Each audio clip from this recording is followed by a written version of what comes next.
Hello guys, hope you're all doing well. Today we're taking a look at some apparently data mined information of Firestorm gameplay details. Now this was all posted on the BF5 subreddit by a guy called Temporal. And as far as I can tell, this guy is being serious, and he mentioned that after a data mined picture of a map called Province was found, they decided to look into the game files and extract any information that they could about Firestorm. But do take this all with a pinch of salt, because code like this could be old, it could all be 100% accurate, we just simply don't know. But there are some really interesting things in here, and I know that people are gagging for some proper information or gameplay on Firestorm. We haven't really seen or heard anything, to be honest, in terms of detailed gameplay stuff, and some of the information in here is sounding really cool. So we're going to go through the most interesting parts of the post that they made here. General information about the game mode is that there will be 3 variants of it: solos, duos and squads, very similar to something like PUBG. 64 players per round, and typical Battlefield classes will be present and choosable. Now that's all the information on that part. Does that mean we'll be able to pick an assault and get certain perks that an engineer wouldn't have, for example, or will an engineer have access to different things that a support doesn't? Now I don't know how well that kind of thing would work in a battle royale game, but maybe. We've seen that Apex has done asymmetric characters and that's worked out alright so far. My guess would be though that it's all just feeding back into your company, so you can pick your character from your company and play as them with all your customization on and all that good stuff. Now in the code there were signs of a looking for group system and backfilling entries, so maybe this game mode has got matchmaking. Fantastic. Combined Arms didn't have matchmaking, which was a big letdown, but I think a BR game definitely needs a matchmaking system. Looks like Firestorm will have that. It also has a separate ranking system, maybe some kind of ladder or table where you compete against each other, and it takes place in Norway. Now I think we already knew that based on the information we had, and of course the way that the map looks in the trailers. Entry to the level, well, you guessed it, you're going to parachute from a plane into the war zone, and your HUD will show you an altimeter during the free fall down to the ground. And then there's a gameplay section. If you get shot by an enemy and lose all of your health, you will enter a down state where you can crawl. Most BR games are adopting that gameplay mechanic now. And there are hints at a third-person camera angle too, and that could be just for the parachute or when you're downed and killed. There is an inventory system in there where you find loot, and the loot in this game has 4 types of rarity. There are upgraded backpacks, so I guess that's going to mean that you can carry more inventory space. And this is where it starts to get really cool. So Temporal says that the map features safes that can be opened, and these will all be tracked in your statistics. And these are dynamic objectives on the map which you can capture, with an example of a resupply point as mentioned later on. So there may be stuff like lockups or vehicle breakouts which are mentioned in the code. So a vehicle breakout could be something like getting yourself an armoured vehicle or a tank. We know that tanks are in the game and other vehicles too, so perhaps to get them you've got to complete some kind of objective. Weapons, well, you guessed it, we've got 6 types of ammo in here, and the weapons are LMG, pistol, rifle, shotgun, SMG and sniper. So I'm guessing that a lot of the guns we'll see in Firestorm will be from the main game, although I would love to see some new ones in there too. And they also mentioned weapon specs such as bayonet, bipod, detachable mag, extended mag, fast bullets, heavy load, incendiary bullets, quick ADS and slug. So it could be that the weapons that you pick up in the game have certain specializations on them already. I mean, most of the stuff in that list that I've just read there is already in the specialization trees, apart from incendiary bullets. I don't think they're in the base game at the moment. But again, like I said, this could be old code, it could be being interpreted incorrectly, we simply don't know.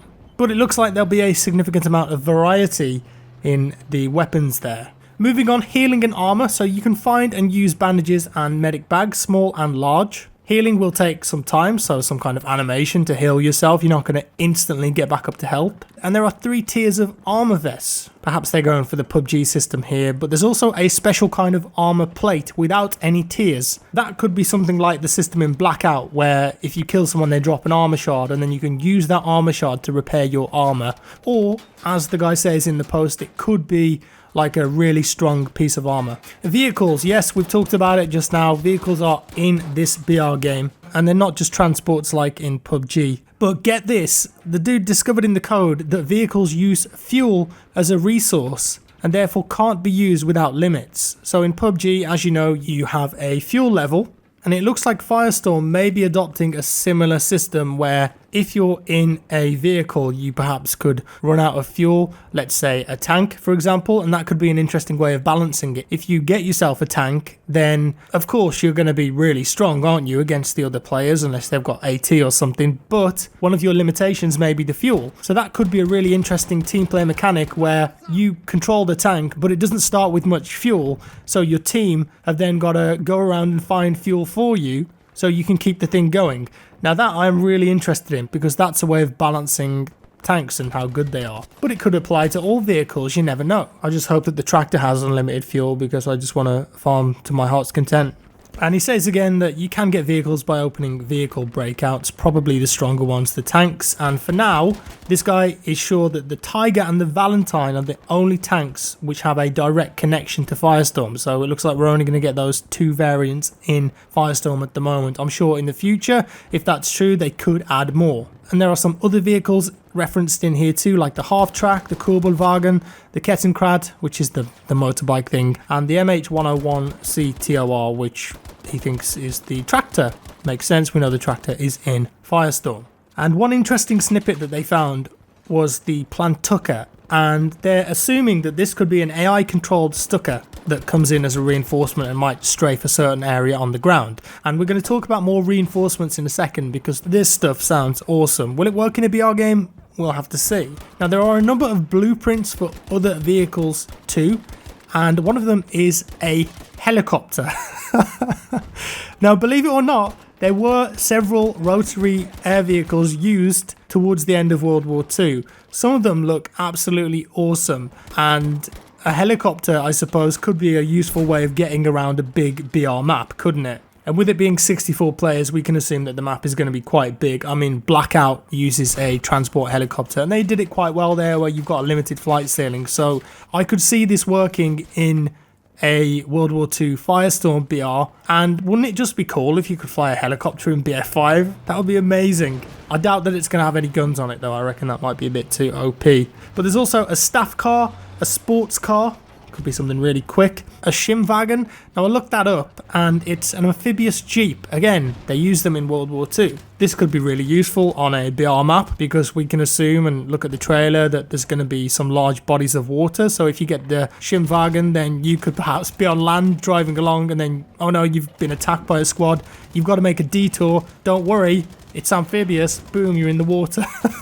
That could be cool. And then there's the pickup truck, which is probably the truck we saw at the end of the teaser, and the tractor. Now then, moving on, those reinforcements that I was talking about. So, in the post, this guy says you can unlock and call in reinforcements, and the following are present. An artillery strike. Okay, well, we just learned that there is an artillery strike squad reinforcement coming to the main game, so that could be legitimate. You gain enough points in Firestorm or something like that, or you pick up an item and you can throw it at an area and it will call in an artillery strike. And I suppose you could use that to zone out a squad or just destroy some buildings if you felt like it.